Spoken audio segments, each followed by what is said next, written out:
All right, thank you. Welcome to the Village of Buchanan organizational meeting of Tuesday, April 6, 2021. This meeting is being conducted in accordance with Executive Order 202.1. Please note that you may hear the meeting live by going to the Village Facebook at the time of meeting, which is now.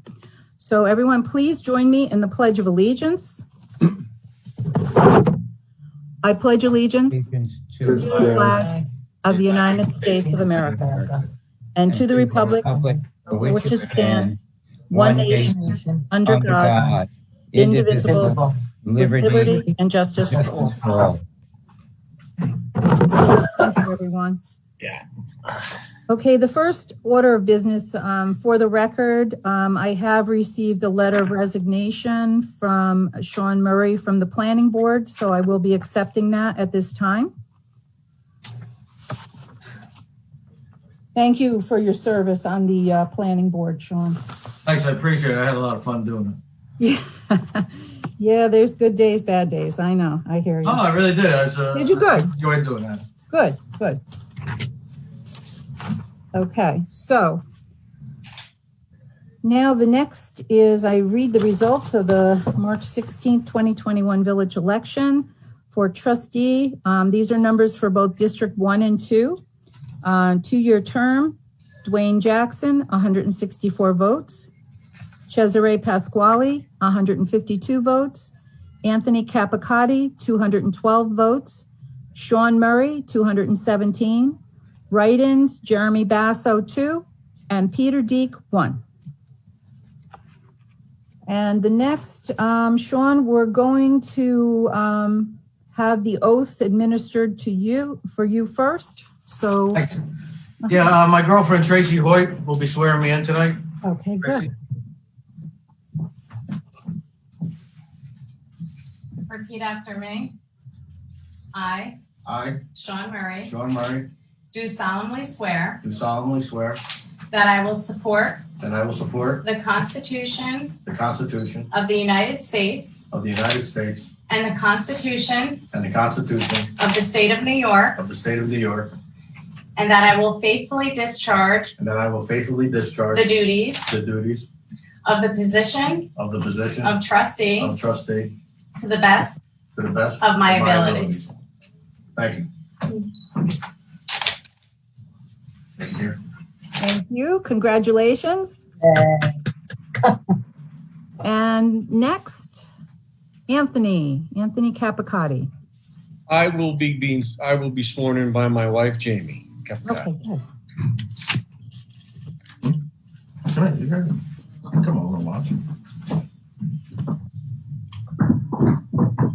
Can I see everything? Good? Yes, we're good. That's good. Perfect.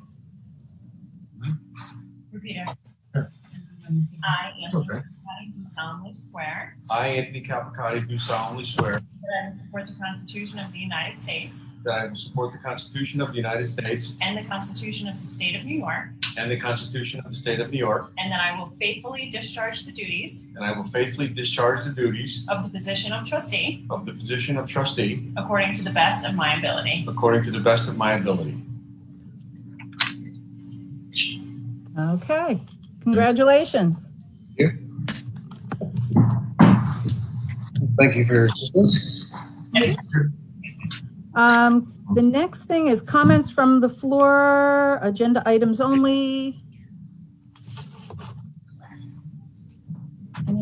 Cindy, any comments? No comments.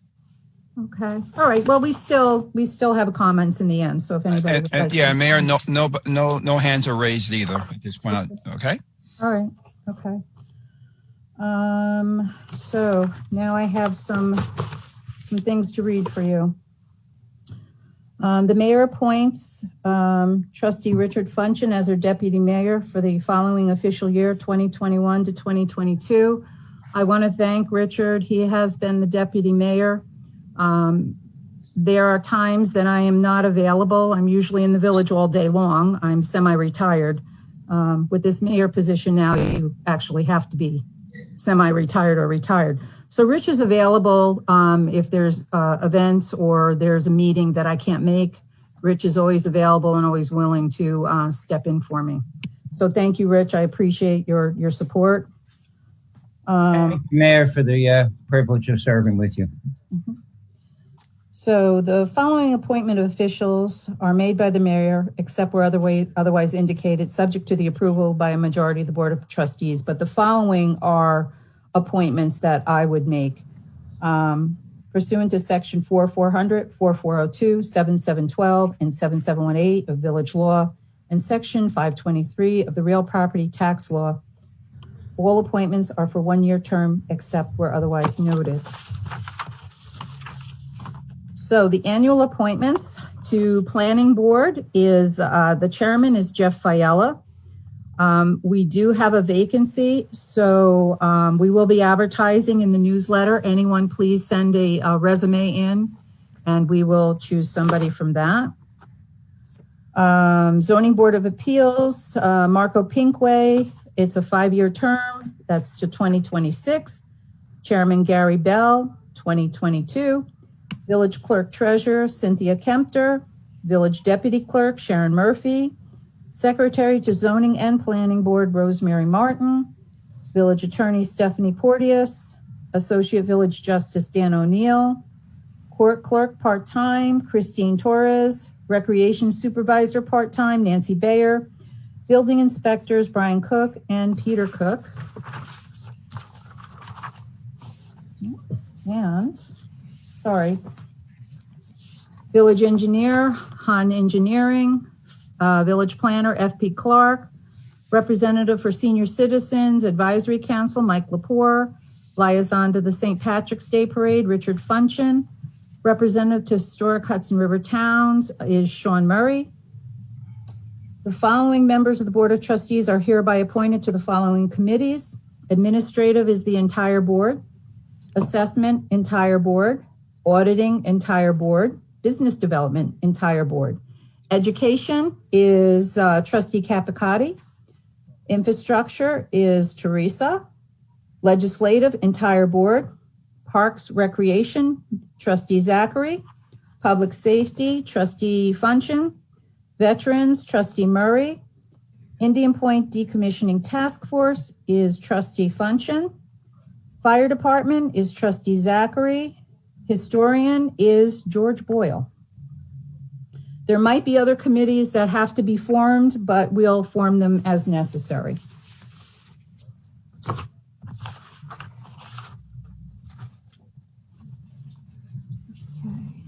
So the next is resolution establishing meeting dates, adoption of rules of procedure and open meetings law, setting dates for public hearing on the tentative 2021-2022 village budget, which is tomorrow, is our budget hearing. Designating village depositories, designating official village newspaper, establishing the mileage allowance rate for reimbursement, adopting village procurement policy, and authorization to attend conferences and seminars. So please bear with me. This is something I read into the minutes every year at the organizational meeting. So it just takes a few minutes. Let me just get myself together. Okay. Establishment of meeting dates, special meeting procedures, and adoption of the rules of procedure in the open meetings law. Regular meetings pursuant to Section 4412 of the village law. The regular meetings of the Board of Trustees to be held on the first Tuesday of each month, commencing at 7:30. Where holidays shall fall on the day of a meeting, the meetings will be held the next day following the holiday. The meeting shall take place at the municipal building, or if we have to do Zoom, it will be on Zoom. The Board of Trustees workshop meeting is to be held on the fourth Tuesday of each month, commencing at 7:30 p.m. and will also take place at the municipal building or on Zoom. Special meetings will be held when matters of business warrant and shall be called by either the mayor or by two of the trustees of the village of Buchanan acting together. In the event of a special meeting being called by the mayor, every member of the Board of Trustees shall be informed by telephone by the village clerk or another member of the Board of Trustees of the date, time, location, and subject of the special meeting. And unless the meeting is called to respond to an emergency concerning the safety and welfare of the village, notice of the meeting shall be given to the trustees and newspapers and posted on the village notice boards at least 72 hours in advance of the meeting and otherwise in conformance with the public officers law. A quorum shall be required to conduct business. A quorum of the 5-member board of trustees shall be 3. In the absence of a quorum, a lesser number may adjourn and compel the attendance of absent members. Executive session shall be held in accordance with the New York State Public Officers Law, Section 105. All executive sessions shall be commenced at a public meeting. Pursuant to village law, each member of the board shall have 1 vote. The mayor may vote on any matter, but must vote in case of a tie. A majority of the totally authorized voting powers is necessary to pass a matter unless otherwise specified by state law. An abstention,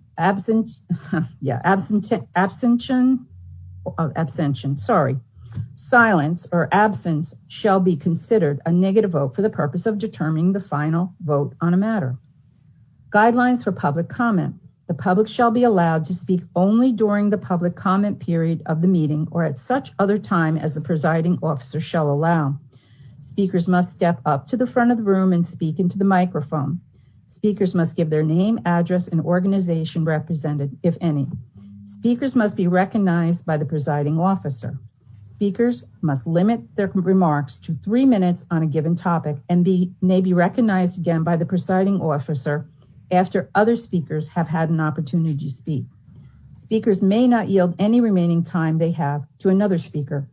Board members may, with the permission of the mayor, interrupt a speaker during their remarks, but only for the purpose of clarification or information.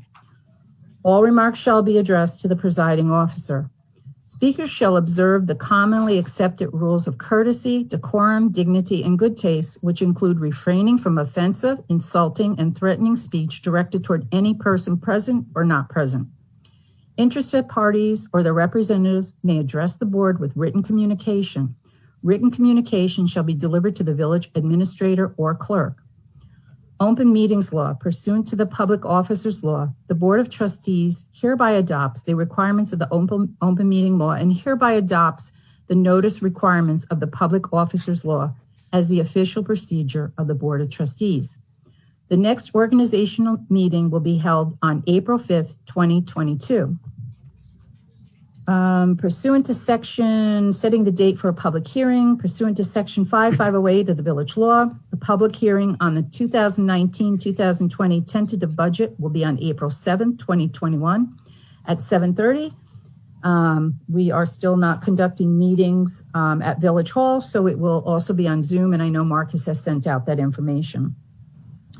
Designate village depositories pursuant to Section 4-412 of the Village Law, that the J.P. Morgan Chase Bank, 2003 Albany Post Road, Croton-on-Hudson, the J.P. Morgan Chase Bank Peekskill, the Orange Bank and Trust Company, 2141 Compound Road, Cortland, New York, and the Signature Bank, 1 Quaker Ridge Road, New Rochelle, be designated as a depository of the Village of Buchanan, New York, and that funds of the village be deposited in said bank and be subject to the withdrawals upon checks, notes, drafts, bills of exchange, acceptances, undertakings, or other orders for the payment of money when signed on behalf of the village by any of the following officers: the mayor, myself, Teresa Knickerbocker, village administrator, Marcus Serrano, deputy mayor, Richard Funchen. Designating the official village newspaper, whereas in the opinion of the Board of Trustees of the aforesaid village, the Journal News newspaper is hereby designated as the official newspaper of the Village of Buchanan. Establish mileage, whereas the Board of Trustees has determined to pay a fixed rate for mileage as reimbursement to village officers and employees who use their personal automobiles while performing their official village duties. Now, therefore, be resolved that the Board of Trustees will approve reimbursements to such officers and employees at the rate of 56 cents per mile. Adopting the village procurement policy. Whereas the mayor and the Board of Trustees of the Village of Buchanan are required to adopt or formulate certain policies and procedures regarding procurements by the village.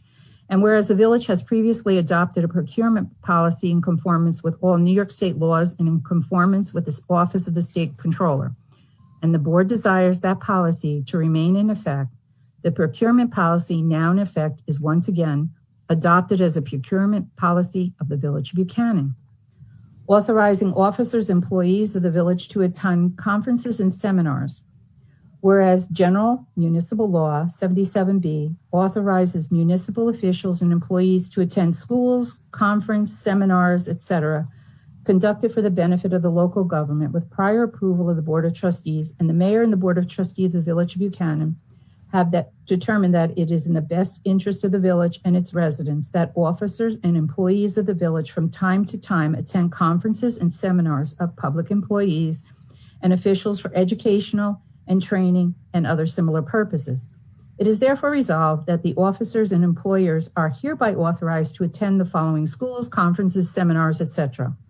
NICOM's annual meeting and training school, NICOM's fall training school for fiscal officers and municipal clerks, NICOM's election seminar, New York State Comptroller's advanced accounting course, New York State City County Management Association annual conference and fall training seminar, Westchester Municipal Planning Federation seminars, Westchester County Firearms and Deadly Physical Force training. Of course, we know that's for the police.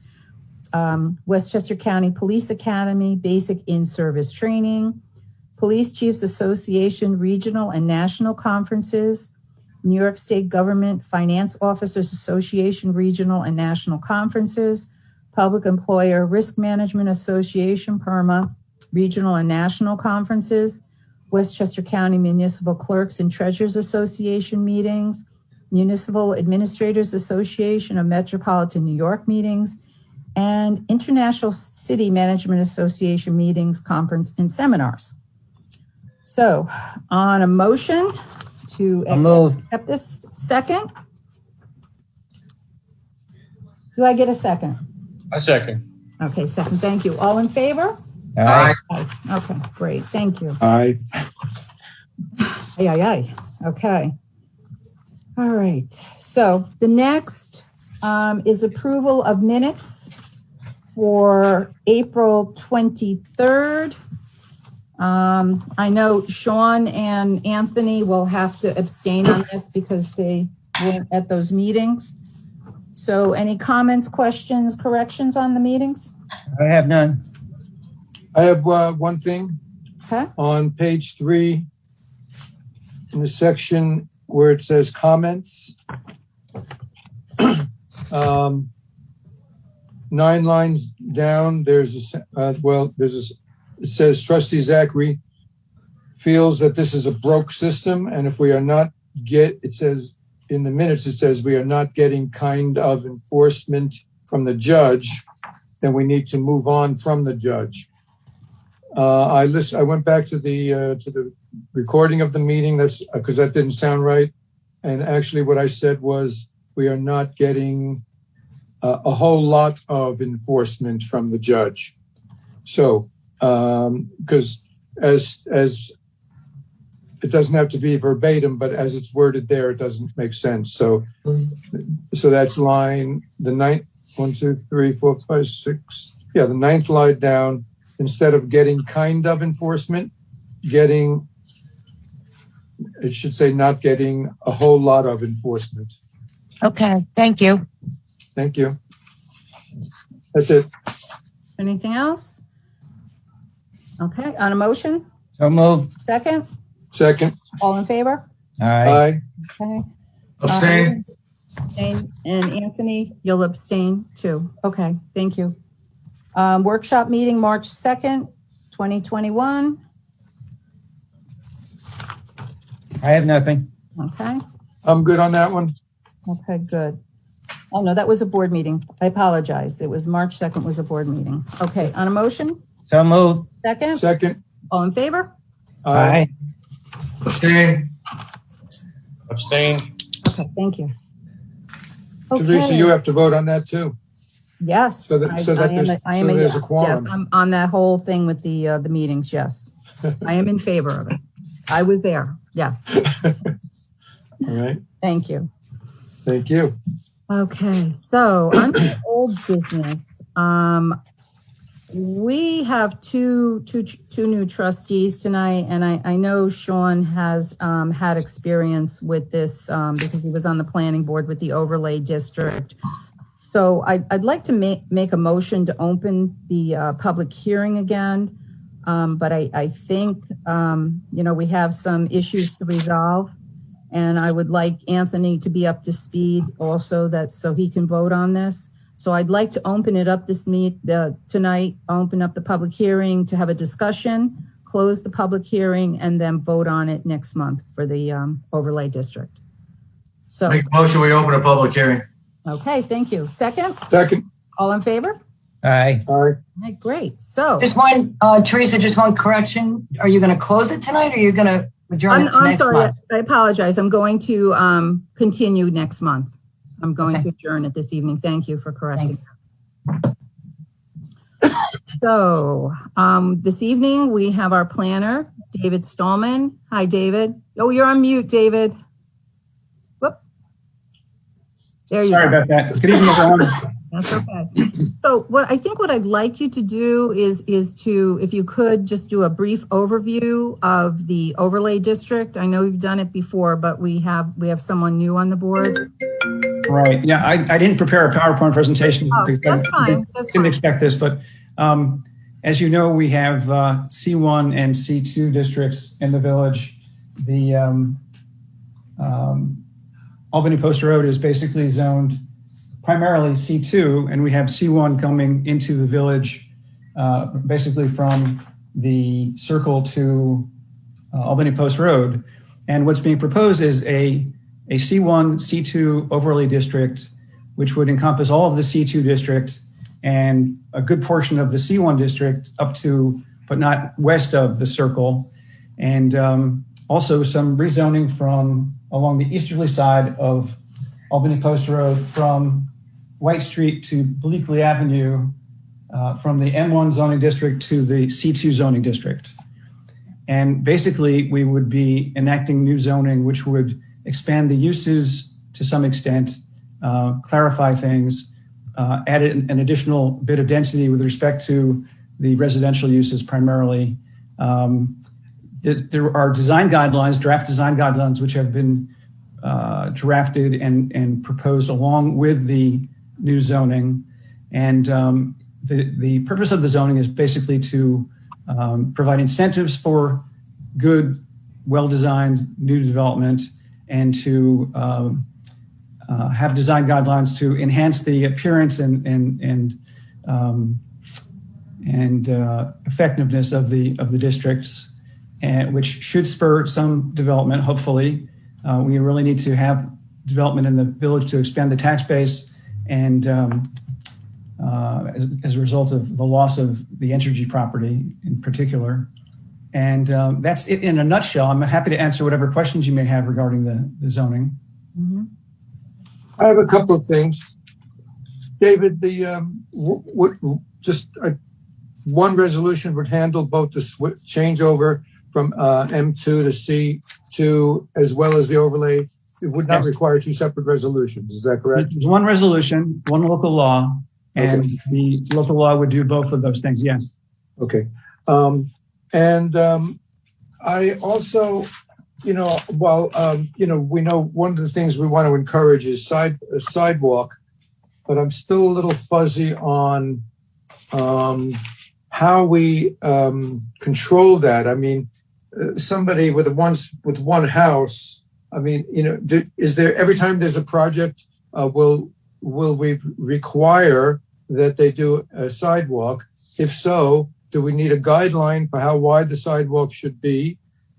And does it have to be in print in this resolution so that when it goes to the planning board for site plan approval, the sidewalk there's some guidance on how to go about that sidewalk. We don't want one place putting in a 3-foot wide sidewalk and another one. I think, there's a certain width of sidewalk that's going to be comfortable for. Sure. Sorry about that. So how do we handle the sidewalk thing as far as design and as far as requiring it? Nick, if I may, it's part of the site plan when on that corridor to install the sidewalk. So on the planning board, we did require it for people who were doing developments, especially commercials on Route 9. One of them was the Febreze building. Another one was the other one that was north of Buchanan Engine Company, and the sidewalks were designed as through the state regulations. So, And do you know what the width was offhand? no, it was based on what the state requirements were for the Okay. development of sidewalks. They were You not see- arbitrary, and they could be based on just the planning board's recommendation for the installation. Okay. If you notice, up by Selleck's, we did ask that one little business to put a sidewalk in because we envisioned that area becoming developed, and we wanted each person that was developing on that road to put a Yes. sidewalk. That's why you see it in spots, but they are all identical because they use the same construction guidelines set forth Okay. by the state. So I think in an ideal world, we have $1 zillion, or else we get, lots of grant money, and we go ahead and put in a sidewalk. So then if somebody develops, all they have to do is their curb cuts, basically. But I don't know that the village, unless the village in the future, if the village can get grant money, fine. But that's a costly item. And right now, obviously, we have budget issues. So, but should that opportunity arise, I think that as long as there's a guideline for that sidewalk, and I did not know that was taken from the state guidelines, Sean. Thank you. Nick, I have a question about the sidewalks, and David also. I'm somewhat concerned about traffic situations, and last time we spoke about it, we talked about traffic would be controlled if they had to with the traffic lights. But in relationship now to this, speaking of the sidewalk, what if the traffic is to the extent that the recommendation is to put in, let's say, turn lanes, which would widen the road and therefore might come into conflict with sidewalks? How would that work, David? Well, that again, I guess that would become part of the site plan process. Sure. Now, if you look over down by the firehouse in Montrose, some years back, they added the turn lane there. A turn lane obviously is one of the ways, like they've tried to do in up on Route 6 in sections. Having a turn lane is a big help in keeping traffic moving, because obviously one car turning that is waiting for opposing traffic can hold up a whole line. So having a turn lane is one of the major ways that you could get around it.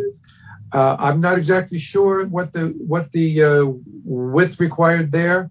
Maybe the sidewalks, the sidewalks don't come right out to the curb, so it would have to be looked at in terms of what width is needed. Are there parts of 9A currently wide enough to accommodate a turn lane? I'm not sure what I think the recommended lane widths are something like 12 feet. Nick, if I may, Nick, you're getting bogged down in the site plan development process. We should stick to the legislation aspect. You're not going to be able to codify all of this. Entry and egress into properties are based on the site plan development. When if the planning board and the village engineer during its review requires a traffic study or certain entry points or egress points, then that'd be taken into consideration. You can't codify it and put it in a table of bulk regulations. I think you're getting too far out. You should stick with legislation and not the development of the individual. Well, I'm not sites. trying to codify it. I was questioning that with the sidewalk. I'm not trying to codify a third lane or anything, but I'm trying to get a get a sense of what we'd be dealing with, because I'm trying to answer Rich's question. But the thing here is we're lucky we have David here this evening, our planner. So those questions, because this is a discussion now. So these are, questions. I understand what Sean is saying, but these are some concerns the board has. So Sure. I guess This is actually a public hearing. These things have been discussed for over a year. Yes, Public they hearing have. is for when the public to come out and discuss the merits of the legislation, not That's how to fine. make curb cuts and which a turning lane. The If I could public, just comment, last 2 months ago, we talked for almost 2 hours to work these things out. And the public had to wait almost 2 hours before they could even make a comment. This is the problem. This is the time for the public to ask your questions. All right, You after should we already have this finish stuff this, worked the out. public is more than welcome. As we're in the public hearing here, the public can ask questions. There's been Wendy, opportunities please for them. Let us know. It's a And public hearing. Sean, you have planning and zoning and knowledge generally. I've spent 10 years on the zoning board. Other board members do not have planning and zoning experience. And so if they're asking a question and I think I'm just trying to paint the picture of the scenario. Now, obviously it does get left to the site plan. I'm not trying to legislate every little facet of what happens in each development, because it's going to be, individual circumstances. So your point is well taken. You got to do the site plan. We're not trying to codify it, every detail, like you said. But I think it's a matter of, for Rich in particular, he's trying to understand how these things will be dealt with as he's trying to, figure out if he's in favor of this or not. So I think that's where we're coming from now. That's it. These questions, they might be questions that other people have, that the public has. So we might be answering those questions as we're talking. That's true too. Listen, I understand that, but I'm sorry. The elected officials have more access to the consultants. So when these things come up, David has always been open. You can just give a call and ask these questions and allow the public to have their input instead of making them wait for it. But go ahead, it's okay, I understand. The public will have their moment. Absolutely. Right after the board finishes theirs, we'll open it up to the public for any questions or comments they have. David, do you have any comments? I was just going to say that we would look at the planning board, that is, would look at these projects on a case-by-case basis. And if there was a need for any sort of roadway improvements, either through the zoning or the subdivision regulations or the seeker process, the New York State Environmental Quality Review process, those would all be dealt with at the planning board level. And as Sharon says, we don't need to codify them. So good question, very good question, but that's basically the answer. Okay. All right, I have one other thing that I am questioning. At some point, there was the addition of a requirement that projects that are strictly residential require a special use permit. I just don't understand what advantage that gives us. We're trying to eliminate hurdles here, and I'm trying to understand if the planning board is going to be doing a review, which includes a CEQA review, it's going to include traffic studies, it's going to include parking, it's going to include design standards, how many apartments, what size, it includes basically everything, lighting and so forth. If the planning board is going to be doing a site plan review and reviewing all of these different aspects, what advantage does having this special use permit other than imposing a hurdle, an unnecessary hurdle? I don't see what we're controlling better by doing that.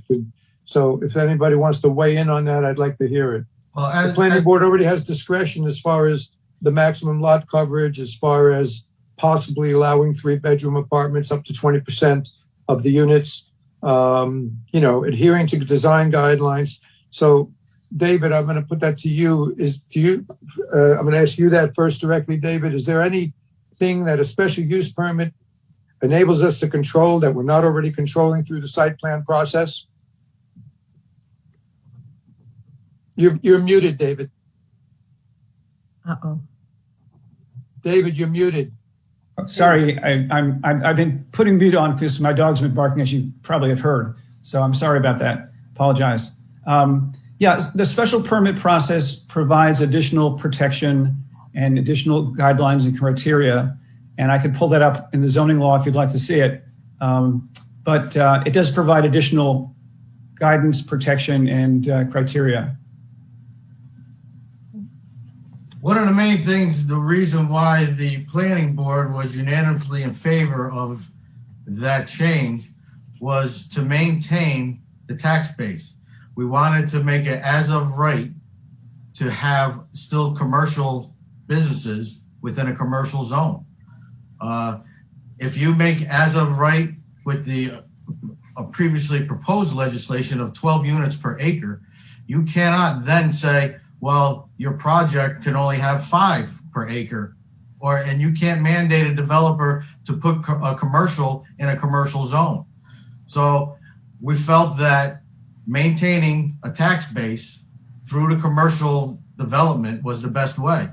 In the document and the questions that I had proposed back in July, I had also asked for a tax benefit analysis based on the square footage and a tax benefit analysis versus residential versus commercial. And part of the response was that a fiscal impact analysis shows that high density residential development can pay for itself. That's hardly a resounding yes, that high density residential development will increase your tax base. Nobody has ever given us a number associated with it.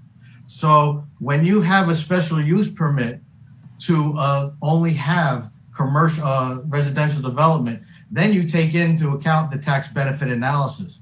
The developer doesn't have the right to come in and put 12 units per acre.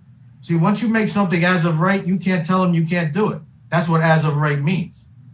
All right. So there's over 25 properties in that corridor right now that have gone through the development of either combined commercial residential, or all commercial. They were successful in navigating this process to the benefit of not only the property owner, but the taxpayer. So that's why we wanted to maintain that. Now they can make it bigger, they can make it smaller, they can go for all residential, but you have to be able to show a benefit to your community. And the documents that we have now do not show that. What documents are you referring to that you have now? David Stolman's reply on August 3rd to question number 3, I believe it was. So I had asked for, please provide tax benefit analysis to determine the cost of residential development versus commercial development. This could be based on the square footage or the number of occupants. The results should show tax revenue for both, as well as the cost of services for both. Okay. And the response was further, Buchanan's tax base cannot expand, and there's some other stuff, but it says, what is this? Excuse me, Sean, excuse me. What's this on the screen? Who just put that up? Marcus, did you put that up? I just put it up, yeah. You put that up. Oh, okay. That's the code for special use permits, and it takes into account all of these things. Pedestrian access, the same things you're already talking about, Nick, for high density, because let's face it, we don't have a lot of high density, all right? If you put in 12 units per acre on 4 acres, you're talking about 48 units going in and out of Albany Post Road. And when you do that for as of right, you cannot limit his or any property owner from developing their property as of right. So you have to take these things into consideration. And that's why it's important to have a special use permit so that a developer knows, hey, we want commercial in a commercial district because that's the best benefit for the taxpayer.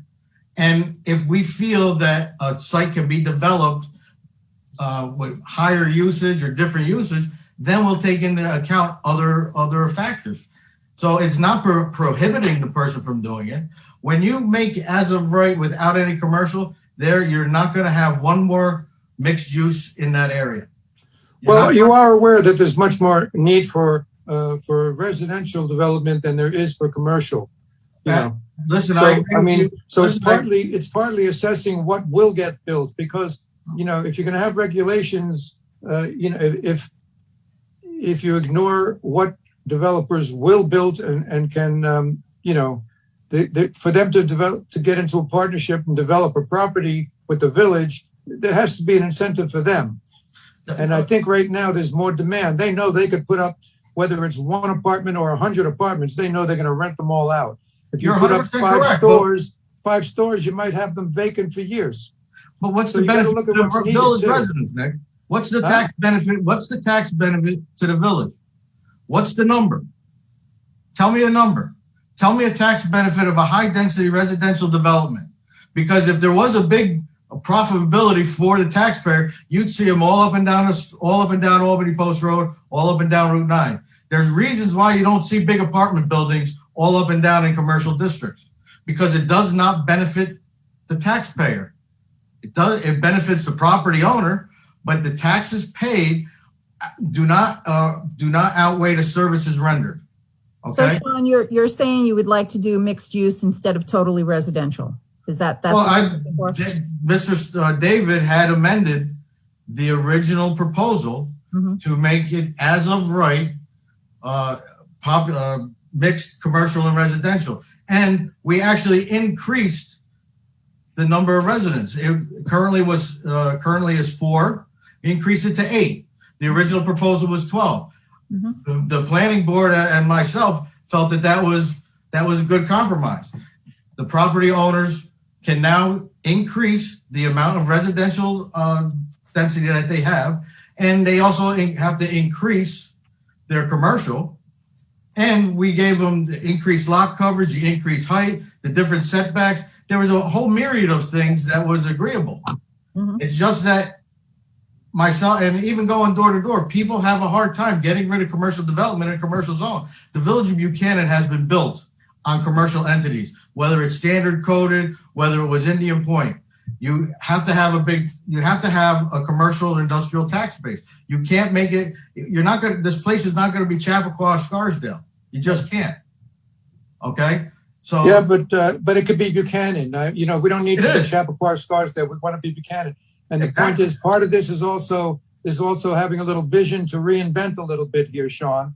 There's no reason we have to stick to exactly the way things have been done in the past. My vision is that you'd have a more vibrant corridor if you increase the amount of residential. You'd also have more. You'd have more people to support the businesses. I think that right now, commercial in the way of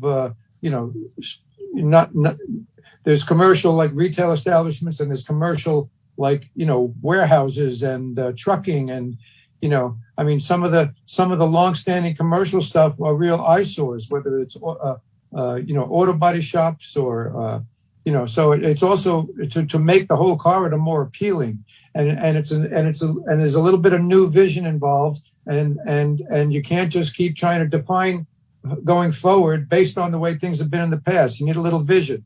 Okay. Give me a number, Nick. Tell me how it's going to benefit the taxpayer. Give me a number. Give me the dollar value per square foot. Is there a way we can do a cost analysis, Marcus? You would probably have more information, or our planner. Is there any way that a cost analysis can be done? We can give you some information on that, certainly. Well, that was a question that I had on question number 3 on the document I submitted also. It says an assertion that was made by the building inspector was the increased population would increase business activity and thus increase tax revenue. I said this should be relatively easy to prove. There are several businesses that have changed occupants in the past 2 to 3 years in the commercial and manufacturing zone. Casabella, the Gym in the Circle, the former Timco building on Greentown Road, Benvenuti's Deli, I said in the Westchester Industrial Complex. All of these properties have changed their use from vacant to occupied or occupied to vacant. This should have changed their revenue generation as a result and change the taxes they paid. All you have to do is analyze those properties and you should be able to come up with a number. But nobody did that. This is stuff I've been at. In order to show a benefit to the taxpayer, you have to have a number. You can't go on what you think is going to happen. Okay, so, and the planner, can you get that information for us? See, this is why we're not ready to vote on this yet. I don't care if this takes 2 or 3 years. We want to make sure we do this right. We want to make sure all the questions are answered. We want the public's input. So David already answered it in the document that was supplied to you guys in August. So then, so do you want like a proposed, whatever the development is going to be, to see what the proposal is? Like, is it 20 apartments? I'm just throwing a number out, so don't hold me to it. 20 apartments, 4 commercial places underneath. What would the potential be for tax? Is that what you would like to see? In any business plan, any developer, when they go to get a loan, they have to decide that the bank wants to know what your generation is going to be, your revenue generation, what your tax impact is going to be, what you have to pay for. All of these things should be available. Yes. You know? So in order to tell the residents that high density residential development is a benefit for your tax base, which is how this is all built, that you have to develop these properties to increase your tax base, you have to have a number. You need a metric. You need something quantitative to grab onto, say this is a benefit because this is how much money you're going to make. Not, hey, you might make this, or, you know, maybe we'll make them pay for their own garbage. That is not a quantitative number that somebody's going to want, especially if you're going to impact your school district at $35,000 to $34,000 per pupil. And 20% of these, which we allowed in this resolution, 20% could be up to three bedrooms. So if somebody comes in here and goes into a 3-bedroom, you can bet on at least 2 kids, at least on $60,000 impact to the school district that will have to be absorbed by all the residents of the village.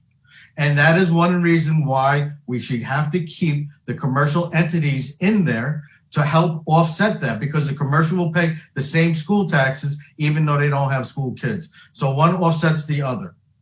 You know, So this was unanimous by the planning board. I didn't agree with everything the planning board said. I wanted more and less on some things, but in order to get a consensus, everybody can't agree. You know, and a lot of times this perfection is the enemy of progress. I think the document that you have now is good. I think it gives some to the developer and it gives some to the residents. So, you know, I think it's a good document.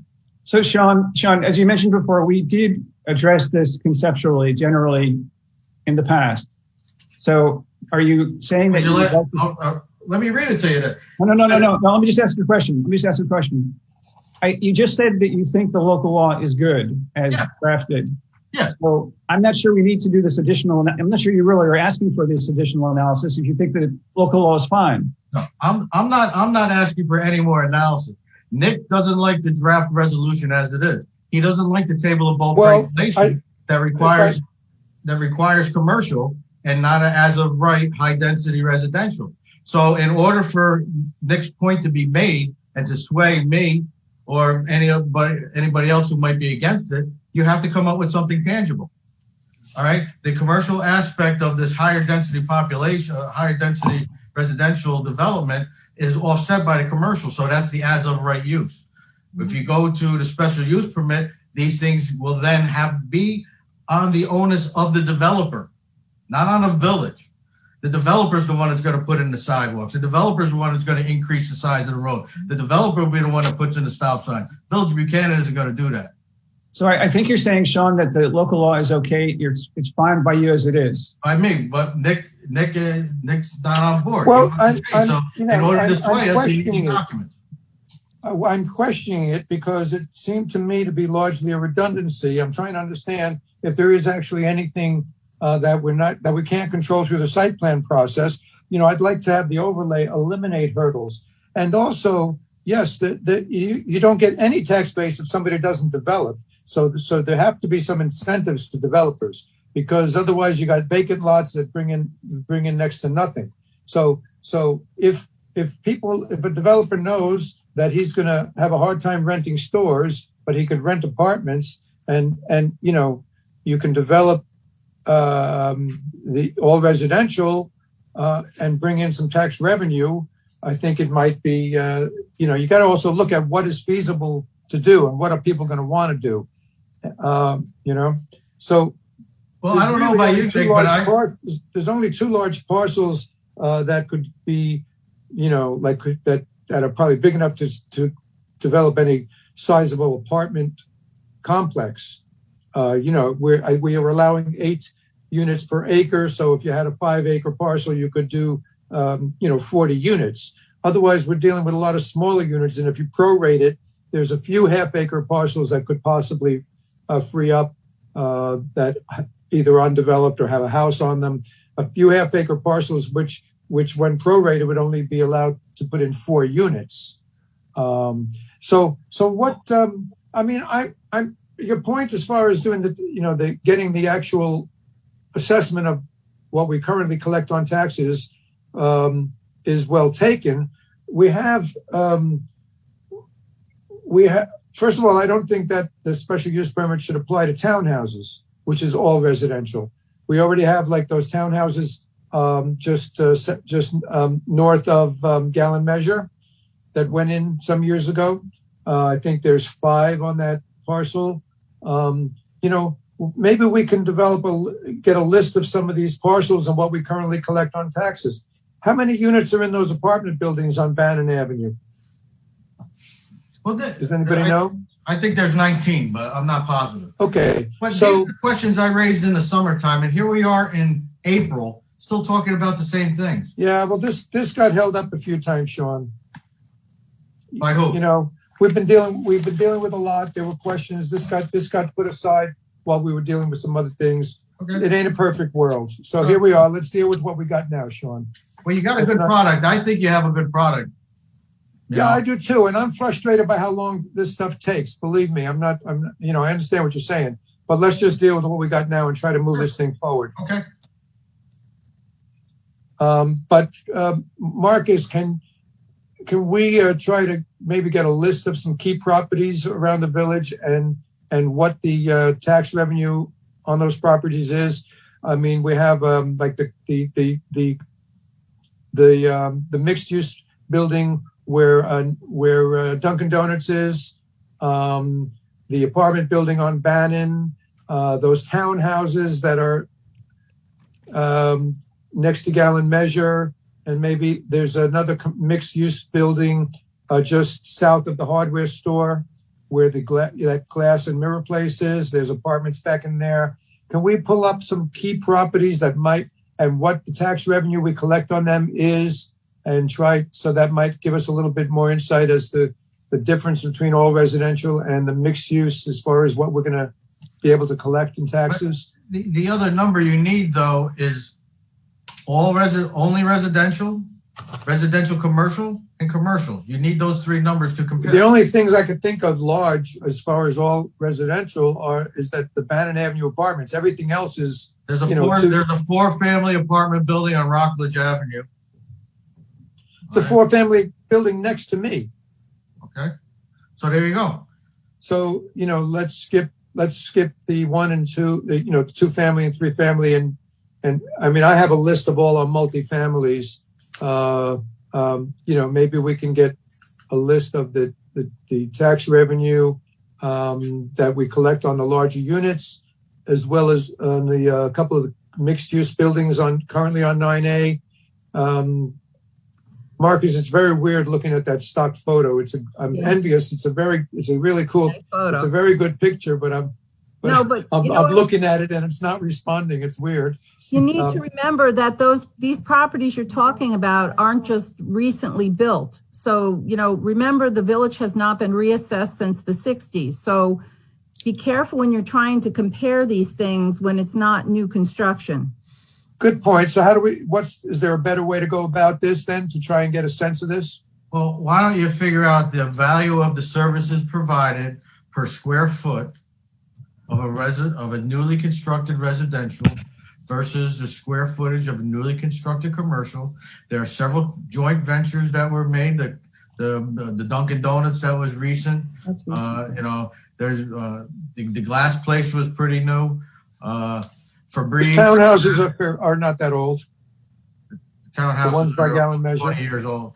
The Gallon Measure, they were put in the late 80s. When I got out of the Navy, they were built. Okay. No, Sean. Those were built. I moved to the village in '91, and those were built after I came here. Okay. And I was on the zoning board at the time, so that had to be sometime between '98 and 2008. Right. Yeah, you're right. There was actually two developments there. You had the townhouses and the individual houses. The individual houses were built in the 80s.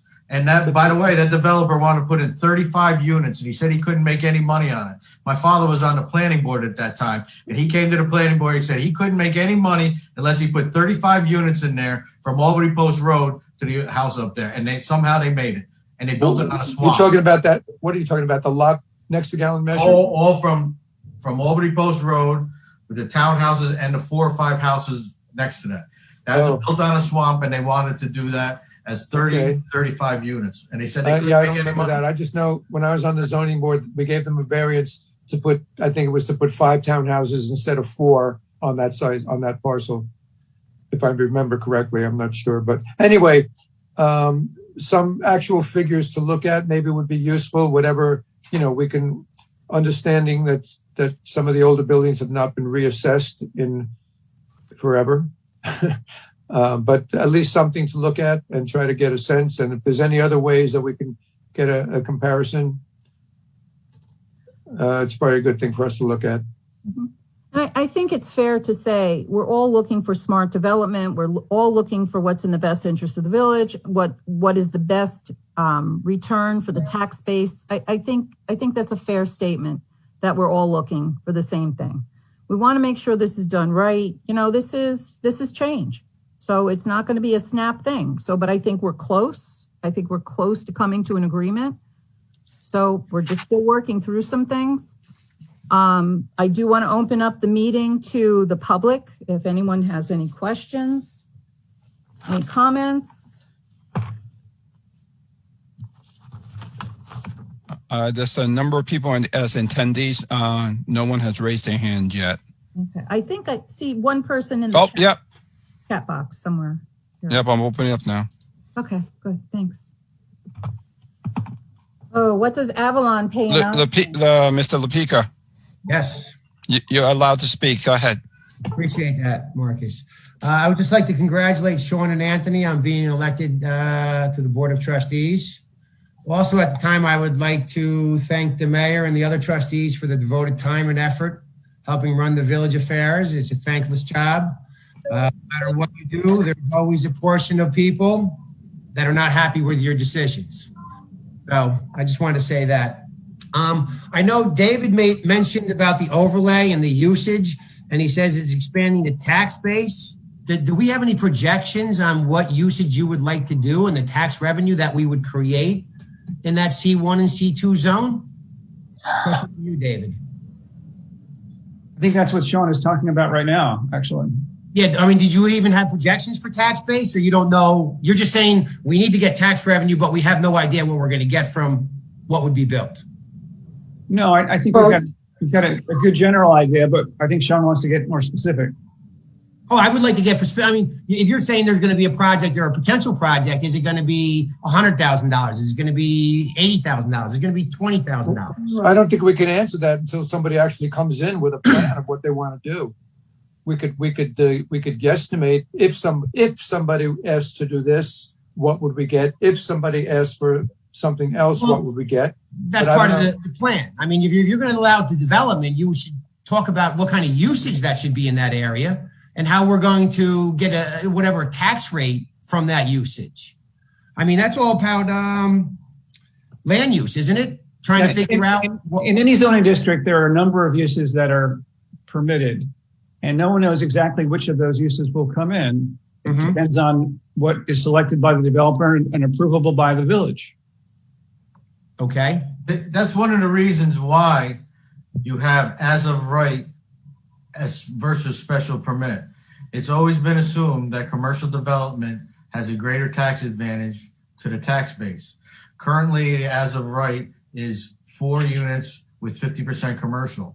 We wanted to increase the ability of the developer to recoup money by increasing his ability to create residential units.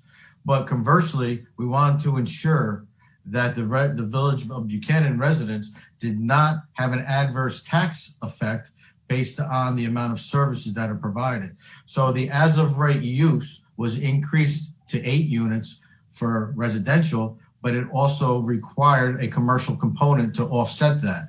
Developers had wanted to have high density residential development. So we made that as a special use permit so that all of these things could be taken into consideration that have been discussed for the last half hour, 45 minutes. And we could put the onus on the developer to give us those facts before we approve his high density residential development. If he could not prove that the village would have a benefit, then that would be denied. His application would be denied, and we revert back to his as of right use. So that's the quandary that we're having right now, is whether to maintain that as of right use, 50% commercial, or make high density residential development as of right use. So, but this we are presuming that there's equal demand for commercial and residential. And all you got to do is look around the area, and the commercial are empty. They're empty all over the place since the pandemic's been on. and adding commercial space. And I'm listening to both sides. I understand both sides. But to me, the commercial space is not going to sell as compared to the other right now. I don't know. I'm not for either one right now. But I don't think we can compare them up like that, because right now I do not think there is very little demand for commercial space. Well, I agree with you, Rich, but in this zone, the residents or the property owners who have the mixed use, there's only one vacant property in the entire zone. There's only one vacant, right? You're talking about commercial vacancy. No, mixed. You have commercial and residential, and the only place that's vacant right now is Benvenuti's. You have over 30, I counted them not too long ago, there's like 35 in these zones, and almost every single one has a commercial component that is operating, except for, like I said, Benvenuti's and the old gas station across from Celix that's being worked. And the other property owners got the special use permit to have all residential. They're small, they're 2 and 3 units, but they are all occupied. Now, if we had 50% of that corridor vacant, I'd agree wholeheartedly with you, because that's killing your tax base. But they're occupied. They're thriving. They are contributing to the tax base. So I understand that now, Sean, but what I'm saying, you go over Route 6, you go over where Modell's was, and over there's a whole slew of empty commercial places. You go anywhere in Westchester County, down the city, there's a whole slew of empty ones. And maybe in a non-pandemic situation, it would be like that, kind of, which is it this or that. And we're lucky if the commercial properties that we have now is, people are still in them. I mean, I don't even know if I'm for anything to be done on 9A. I do think the one thing that bothers me is that there's places along 9A that look trashy and are not a credit to our village. But the argument, I understand your argument, Sean, as far as the taxes. Ever since I've been on the board, I've always been about taxes, and I not to raise taxes unless we really, really have to. And whichever gets the best amount of bang for us in taxes. But I think it's going to be relatively not that much of a difference. So I'm not convinced either way, to tell you the truth right now. Well, there is a potential developer that is interested in developing his property. Has anyone spoken to him to see what his interests are, what he's looking to do? Is it all residential? What are you talking about? The lot across from the school? Across from the church, across from Day Road. Across from the church? Yeah. When I was first trying to come up with a plan for this, I don't know, a year or two ago, I spoke to him, and he wants to do apartments. He was talking about maybe having a coffee shop alongside of it or something, but mostly he wants to do apartments. I think he might want to do more than he's allowed, even under the current, the way the code is currently written. But I think he's looking primarily for residential apartment building. I haven't spoken to him in a long time, so I don't even know if he has a specific plan. I don't know if he's gone to an architect. I have no idea where he's at with it. But that's what he said. That would give us a better idea of what's going on. So I guess we have to potentially just take a chance and look at that property. And well, there's other, like there's the parcel, that weird triangular parcel across from the hardware store is actually about a half an acre and would be, prorated. Whatever we allow per acre, they could do 50%. And Nick, just to let you know, that property had a site plan approved in 1992 under these current guidelines, and they were within 2 meetings in 2008 of having a second site plan for mixed use.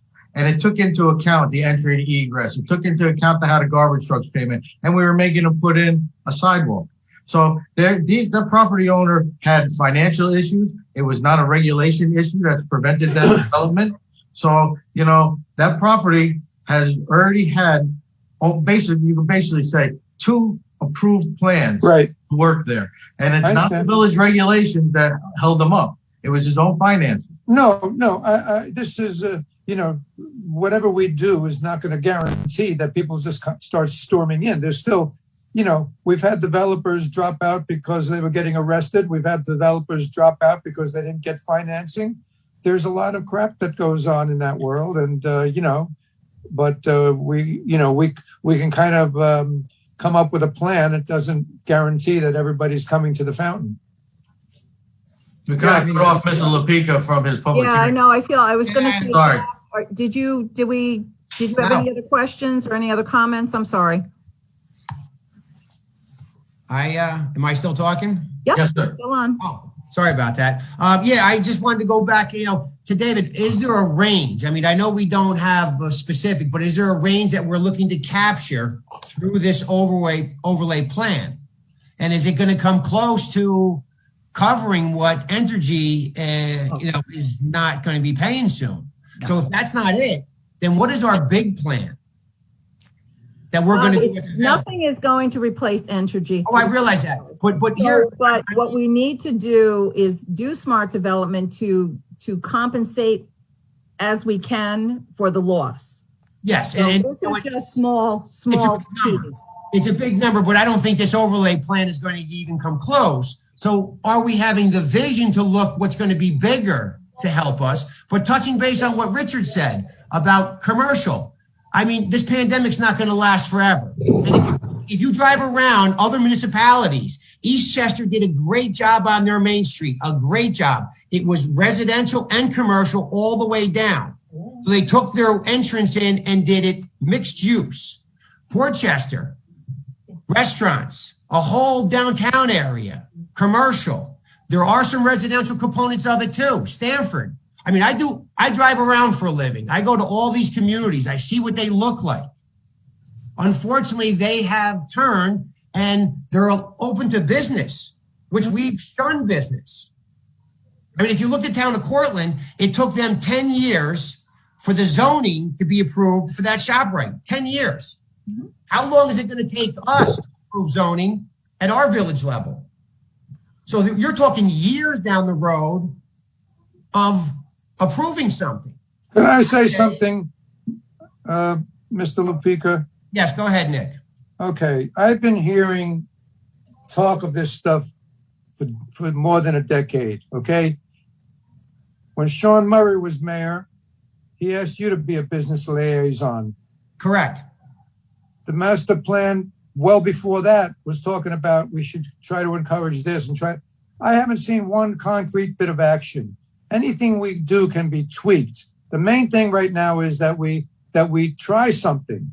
We could give it our best shot here, but to say what is our plan? Okay, I've been hearing this talked about forever, and I haven't seen one action taken. Well, Nick, I was on that master plan, or no, I wasn't on the committee for the master plan. That was just a couple of years ago, but I sat there as a watcher, and I was talking to the consultant, and her recommendation, where if you look at the master plan that we have from 2005, and it speaks about here turning this to residential, she said that's the worst idea. And you said, well, it's a good thing we didn't do that. So sometimes it's our ideas that falter. And I can tell you right now, looking at the master plan from 2005, we've done less than 3% of that.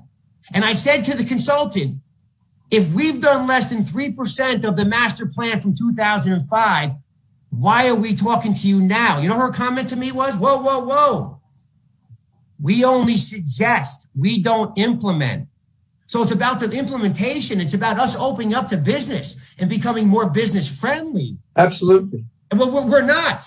Our ideas here, we're shutting down business. I came up with a proposal over a year ago now for this overlay, as well as another proposal to rezone the parcel over by Lens Cove that is currently owned by Entergy. Okay, and my main intention was to start the conversation. I didn't walk into this being an expert and knowing exactly what we need to do. The main thing was get it out there on the table and get the conversation going. It's been taking a while. It's been taking too long. I'm freaking frustrated. I understand where you're coming from. I'm frustrated also. But the point is, we gotta we have to start doing something. If we do something and next year we say, you know what, I think if we leave this like this, it's going to create problems. Why don't we go back and amend that overlay or something? Yeah, You know, I agree. I agree with Nick, and I agree with what the mayor said before. You know, we are trying to do something. We're close, I think, and we just have to finish it off and get over the goal line. I don't think it pays to kind of tear down what we're doing now. But David, in my opinion, I think we need to have big ideas. If we're going to offset this tax base from losing Entergy, you're not going to replace all that Entergy money. Look, Nick, you see what have you gone to Stanford and seen what they've done to the new downtown? You know, Bob, let me just say this. This is one piece of the puzzle. There's not a whole bunch of property to develop. There's 240 acres of Entergy that's not available right now. So we're going to be discussing the Entergy property to rezone it. There's things that are going on I can't discuss right now, but that would be key. Obviously, you haven't been watching. We had a grant with the town of Cortland. It's the LWRP, Local Waterfront Revitalization Program. We've had discussions about that property. The property's not available yet, but we need to be prepared for when it does become available. What do we want to see over there? So what we're talking about on 9A is a very small piece to the puzzle. Mm-hmm. We don't have 5 million acres to develop. We're pretty developed here. Well, we do have 9A corridor. We have that over there. That's what we have to develop.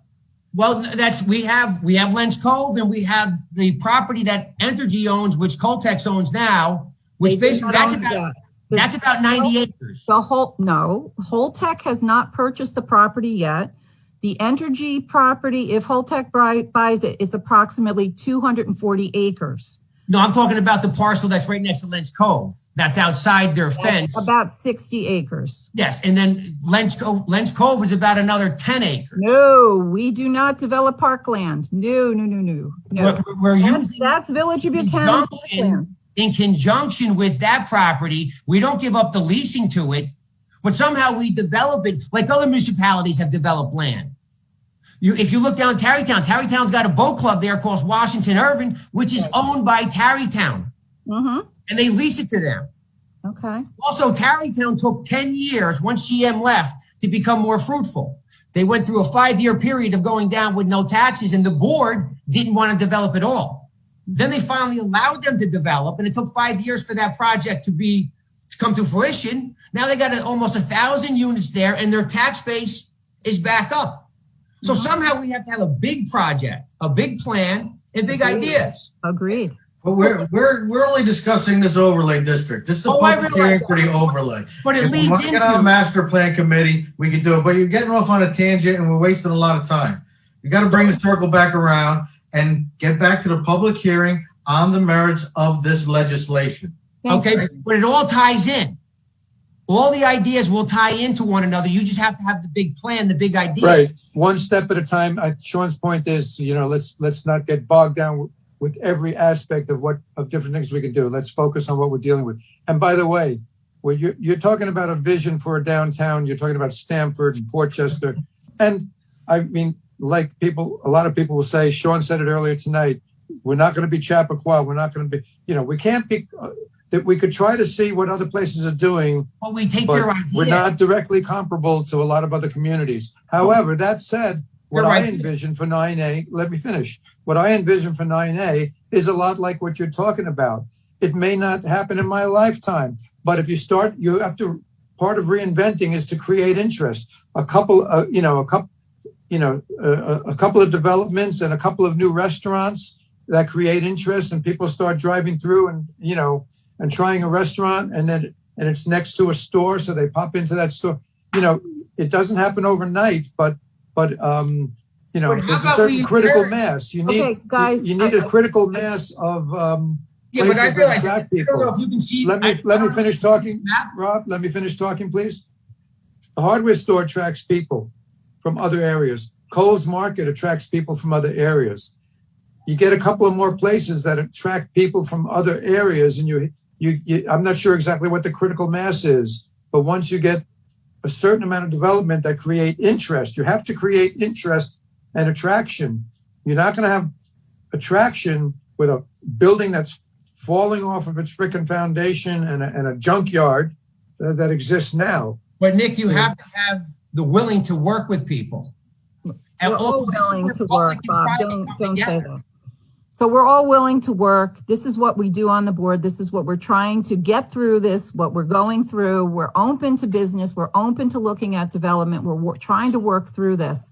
And I know usually it's 3 minutes, and we've really, you've made some really good comments. We've listened, but I really need to, because it's a public hearing, I need to kind of open it up to anybody else that might be interested. But thank you for your comments, Bob.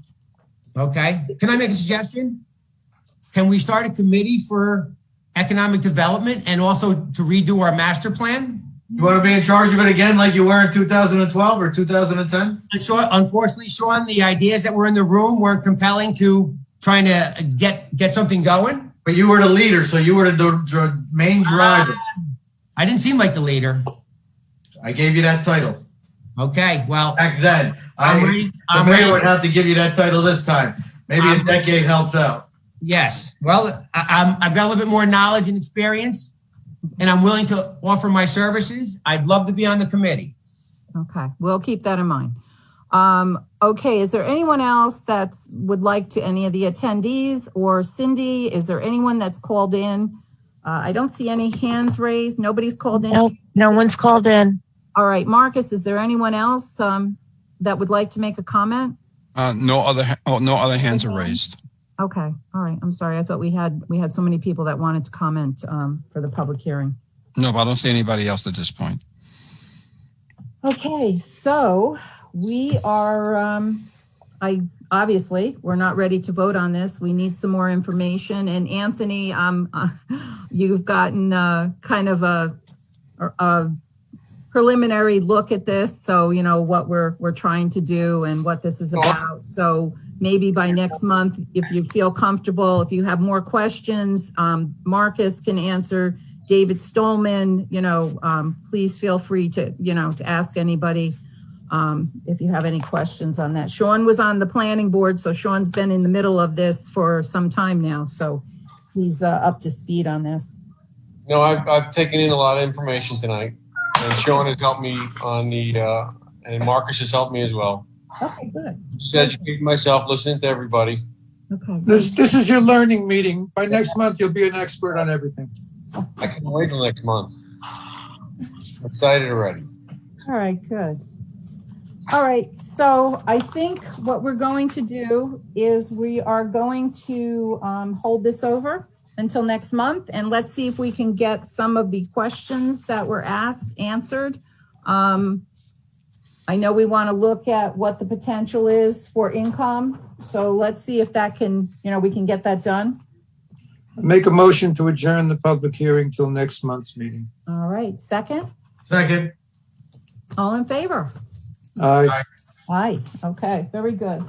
Mayor, is it possible to advertise it in a newsletter? A couple of months ago, it was advertised in a newsletter. This month, the public hearing for the overlay was not noticed in the newsletter. Oh, I'm public sorry. hearings that are going to occur. So if we could just put that in next month's newsletter, Sure. so maybe we get more participation. All right, absolutely. Yes, that would be, I thought it was there, so I apologize. It wasn't, so. Okay, so we have our planner here tonight, David Stolman. We are going to talk about a few other things. David, Yes. we're going to talk about the Indian Point property and a few other things, so you're on. Well, my understanding is that we wanted to talk about the Indian Point property and also conceivably a new master plan or update to the master plan for the entire village. And the latter, a new comprehensive plan for the entire village, would be quite a substantial undertaking. And unless you have grant money, it would be fairly expensive. But I think the important thing is to focus on the Indian Point property and do sort of a mini master plan for that. It's perfectly fine to take a section of the village and do comprehensive planning for it. We've just spent a fair amount of time in the C1 and C2 districts. And I think now is the time to focus on the Indian Point property because that's key at this point. And I think we should do things in manageable bites. So I would suggest that that we scope out kind of a mini master plan for the Indian Point property. And if we want to extend that a little further, we could, take in the other side of Broadway as well. But I wouldn't recommend going after an entire comprehensive plan for the entire village at this point in time. I agree with you that it's important for the village to project what it would like to see on that property before we start getting undesirable uses knocking at our door. And anyway, right now it's zoned for peaceful use of atomic energy, and it's pretty safe to say that that's not what's going to be there. So I agree that that's. I think that's the M1 zone, Nick. I don't think there's a specific zone that says peaceful use of atomic energy. That is somewhere, Sean. Sean, as you know, that's one of the use in the. It's zoned M2 right now, and that is one of the M2, Sean. Uses permitted by right. Yeah. Yeah. But there are other uses for M2 zone too, if I'm not mistaken, Yes. correct? Yes. And that use of atomic energy also applies to the requirements for different site plan approvals. So that's referenced in several places of the code. But M2, there are other uses for M2 except the use of atomic energy. If I'm not mistaken, I don't have the code in front of me. This is just from memory. Mm-hmm. Okay, well, you know what? Let's not get into a prolonged discussion. I would like to suggest that we put this on the agenda for the next workshop to discuss our ideas. And I'd also, this is, I made up an outline with my proposals last year, and I sent it to the board. And it was, in looking at it, I disagree with a couple of things I suggested already. But again, it was only meant to start the conversation. So I might tweak that a little bit and I'll resend it to the board. Would that be okay? And then anybody else can share their thoughts and we can discuss this at the next workshop. Is that good? Yeah, Nick, I thought originally when you came out with this about more than a year ago, and I thought that we all thought that what you had at least enunciated at that particular time, that it was a good idea to have for like a mixed use and to get that out there, as you said, before somebody comes along that we don't want. Yes. I think that the basic intent was we kind of all agreed. A little, there might have been a little debate on how quickly we should jump on this. I had listed some possible allowed uses, some of which I agree with now, some of which I disagree with now in retrospect.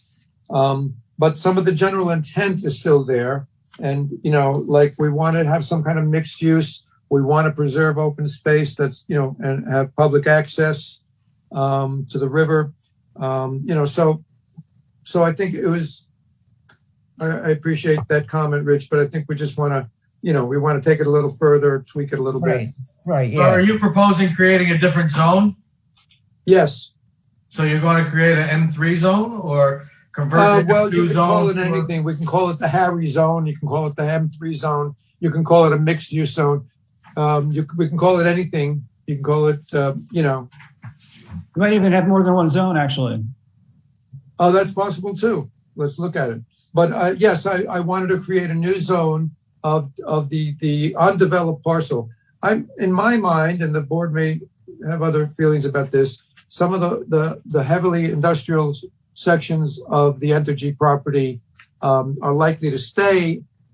They won't be touched for a long time, but they're likely to, some of those parcels could stay commercial, industrial, in my opinion. I'm mainly focused on that undeveloped parcel, which is a gem. You find 65 acres of woodland on the Hudson and without going 200 miles north, without going to Bear Mountain Park. It's an incredible parcel. It's a gem. And I would love to see something happen there that both gives us some tax rateable projects as well as a preservation of open space and public access. So it's the devil is in the details. So let's, bring it. Let's go for the next workshop. I think it's not really, we don't want to start getting into the particulars now, I think, right? Okay. Why not? It's on the agenda to discuss it right now. David, so doing a mini, I think the town, I think they spent, oh gosh, when they updated their master plan, I think it was 70, 80,000. So Easily. yeah, so considering, and plus really a lot of the property is developed, but considering, well, it's not even full 240 acres, plus considering, we just went through the LWRP with, comments from the public and discussions on that. Plus, we also had DL English had some thoughts that the state hired them, looking at different things. So, but we have to plan for the future. The property's not available yet, but we have to think about that. So we'll see. My understanding is if Entergy doesn't sell to Holtec, then it'll go into Safe Store, and then we're not going to be developing anything over there for quite a while. So let's see what happens. David, have you seen that proposal that you have that proposal that I made up? Yes, I do. Yes. Did you have any specific thoughts on that as a starting point? Anything I in do there have that's thoughts on it. And actually, if I might, I'd like to prepare a scope for the work that would be done for the next work session, and also incorporate some of your ideas as well. Okay. Yeah, I mean, I actually haven't looked at my own list of the allowed uses. There's a couple of things, like we don't want to start putting townhouses because townhouses are going to consume a lot of acreage without a lot of units. I think if we're going to do mixed use, that you want to maximize the density so that you minimize how much land you use up, which I think you would be in agreement with that. If you don't go with a relatively high density on the residential and on the development, you're going to use up a lot of that acreage and you're not going to preserve open space. Yeah, I think there are different areas depending upon which part of the Entergy property we're talking about. Okay. And I think there would be different uses appropriate for different parts of the property. Why don't you include it in the overlay? The overlay that we just did? Yeah, sure. It's a different ball of wax here. I don't think you disagree with you, Sean, but I think it's a different animal, whole different animal.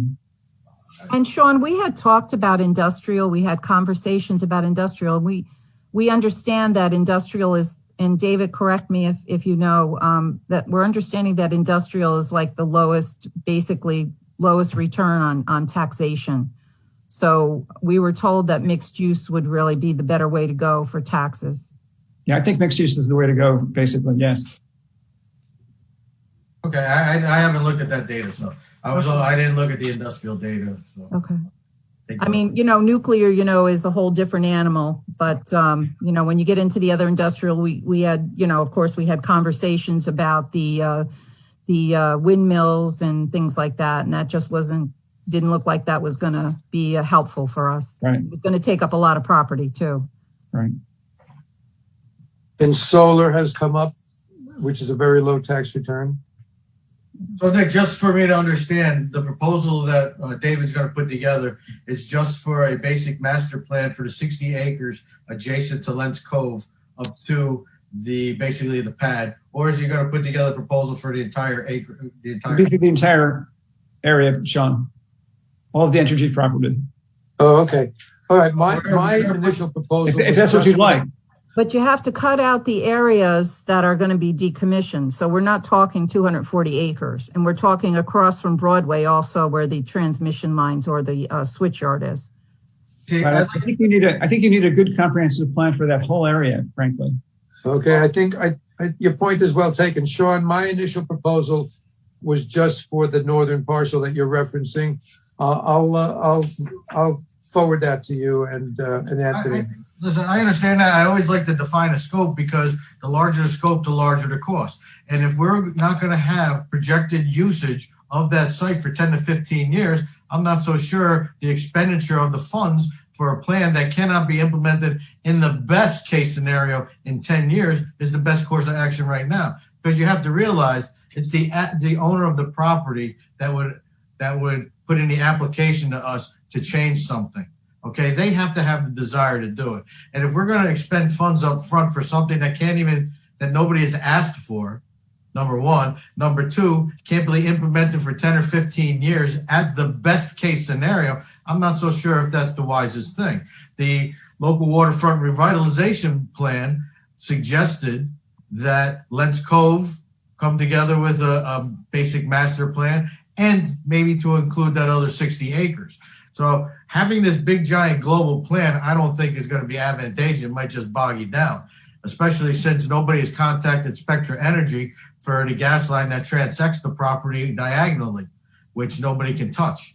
So, you know, I think you're getting too global. The parcels there, you know, you work there, there's certain parcels that are just not going to be touched. I have some information that I can't speak about right now, but so there's certain parcels that can't be touched. I think the DL English report would be a good beginning because they did eliminate certain areas that, you know. If everything gets transferred over to Holtec, there's no saying that they won't sell off that parcels that are not involved in the decommissioning could be sold off right away, some of them. Absolutely. I just like to define the scope so that we don't waste the resources. We know two areas that have the potential for it right now, but to do a whole 250 acres, I don't know if that's the best thing to budget for, or to even get bogged down in the minutia. And we really have to decide that before I can do any real work. Yeah, you have to know what you're looking at and what we're willing to ask for, you know? Well, I mean, I'm intrigued when David suggests that we should maybe come up with a master plan for the whole thing. I'm kind of intrigued to see what his suggestions are. But I think we at least need to proceed with rezoning that northern parcel, which is, because all the other stuff's already been used industrially, commercially, and we're talking about a gold mine parcel that could possibly house a very, rewarding mixed-use development. Maybe not in my lifetime. But listen, medieval monks often started building cathedrals knowing that it would take five generations of monks or 10 generations of monks to build. The first generation often knew they would never see the finished product. So let's just think of ourselves as the first generation of monks. Let's get this thing started for the next generation. I can't think of you as a monk, Nick. Sorry. I'm glad to hear that. Nick, have you read Ken Follett's book, Salt of the Earth? No, I haven't. It's about that very thing. It's a multi-generational construction of a cathedral. It's really a great book. Yeah. Can we give David a scope for a plan for the next workshop meeting? What's the scope? I went back to the DL English report, Sean. I'm sure you've seen it from years ago. The state had paid for that report. So it kind of narrows the properties down and eliminates the decommissioning area. And David said you've seen that. Yes, so, I have. Marcus, do you have that you could send to the board, the DL English report, which kind of, is like a roadmap of, the state had paid for that. So do you remember seeing that? If yes, not, I'll see if I have an electronic copy. I have an electronic copy. I'll get it over to the board. And that might be a good starting point with that. This way we kind of have a concept of what the northern parcel is parcel B on the DL English report. I understand that. I attended the LWRP meetings. For this site plan, can we use some of that money, or is that money just used by the town? Say that again, Sean. For the LWRP? Yeah, because that whole study was funded by the state to develop the waterfront areas and the adjacent communities, the waterfront revitalization program. Mm-hmm. I was wondering if funds were available to help pay for this. Or not from that grant. No, that grant is specifically for the local waterfront revitalization plan. And they had suggested this master plan that you're talking about. So yeah, I mean, it's do a branch off of that. That sort of gives us some guidance, like a master plan does, but it doesn't. But I think the village needs to whether it's using those suggestions or other things that come up. I think that's just guidance, but we need to we need to incorporate that into some rezoning, which, or a plan for that parcel, at least to rezone that northern parcel, I think. So David, are you clear in your scope? Because I'm not. But if you have an idea, go ahead. Yeah. Not exactly. DL English report to everybody. And I think that will help the board focus on what we need to direct David to do. Okay, so he's not gonna work on it right now until we give him more information. Well, I'm not exactly sure what you're suggesting, David, as far as addressing a larger area of parcels. Is it possible for you to send us just a very rough outline in an email? Sure. So we see what you're kind of hinting at, and then we can decide at the next workshop. We can discuss everything and decide what we want to, how we want to proceed. Yes. Right now, I don't think I have a grasp, exactly where you're going with it to say, here's your scope. Sure. But if we can give us a rough outline without getting too bogged down in the work part of it, so we know where what you're thinking, then we can discuss it at the next workshop. I'll prepare a map that shows the whole thing, and we can decide what part of it to focus on. Okay. Well, there's a nice picture of the property up now. Is that you putting that up, Marcus? It's me again. It's you again. Okay. All right. So. And I've seen horror movies where people take over people's computer screens and, these sinister things start happening, taking over our screens. All right, David. So you're just going to do a basic. I'll do a map showing the various parcels, and we can decide how much to include. Okay. All right. Yeah, because I'm not looking to spend $100,000 and the property's not available yet, too. No. So we'll know soon, I guess. All right. Any other questions on the rezoning or discussion of the master plan, the mini master plan? Well, the master plan is, we're talking about the village-wide thing, and David made the point about the expense, and that's why we kind of last time we tried to jump into it without going through that expense, and we sort of hit a wall. So I think the point is taken.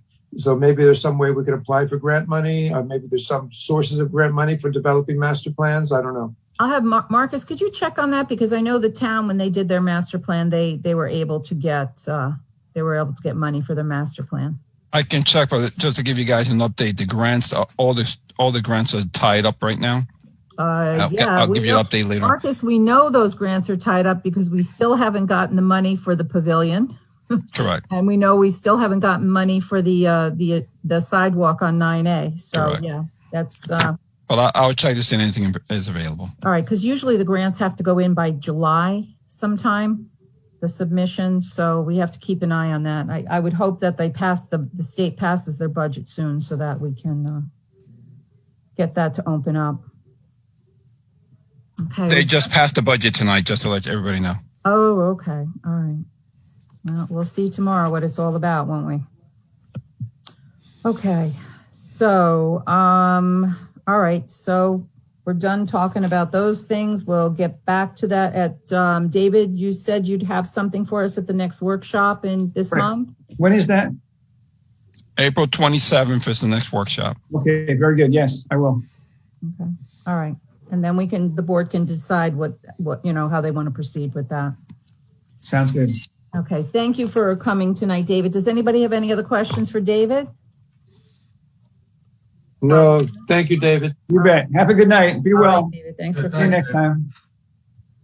Okay, under new business, the next thing is a resolution.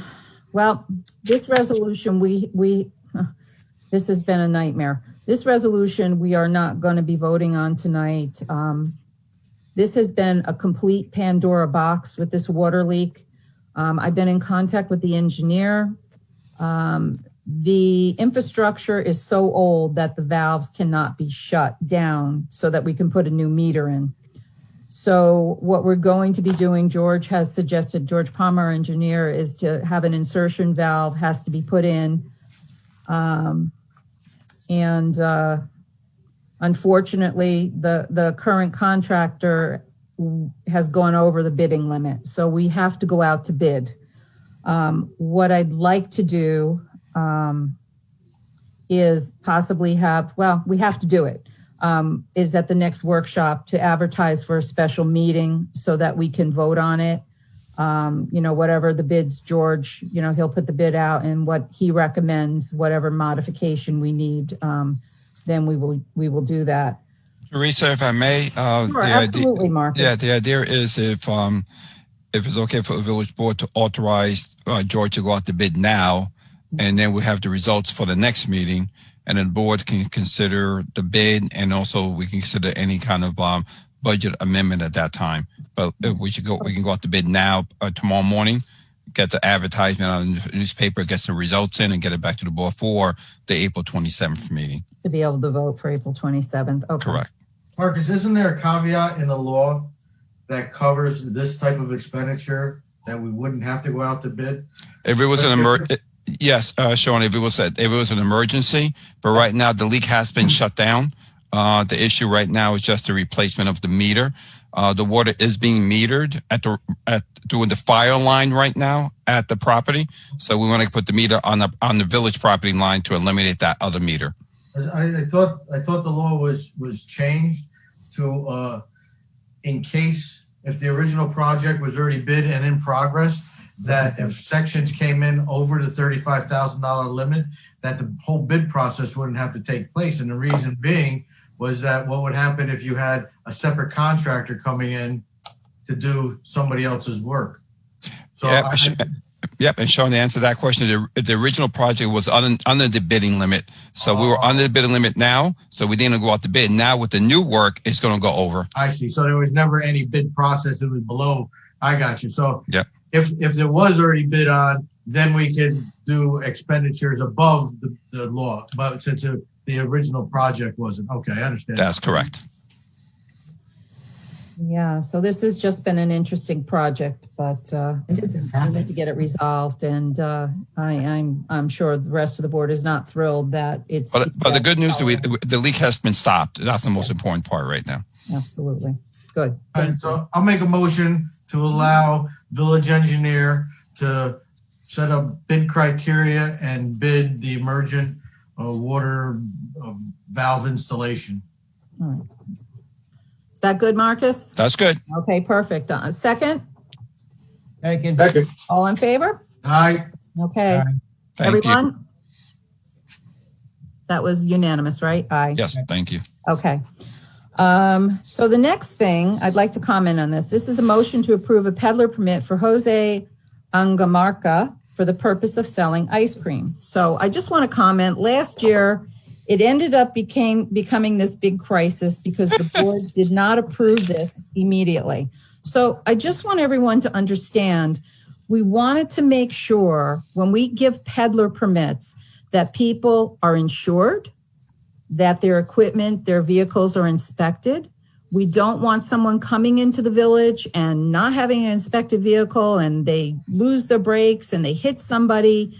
If it's a food truck, we want to make sure that they have the proper health department thing. So that really got crazy last year because everybody thought we didn't want the ice cream man. No, that's not it.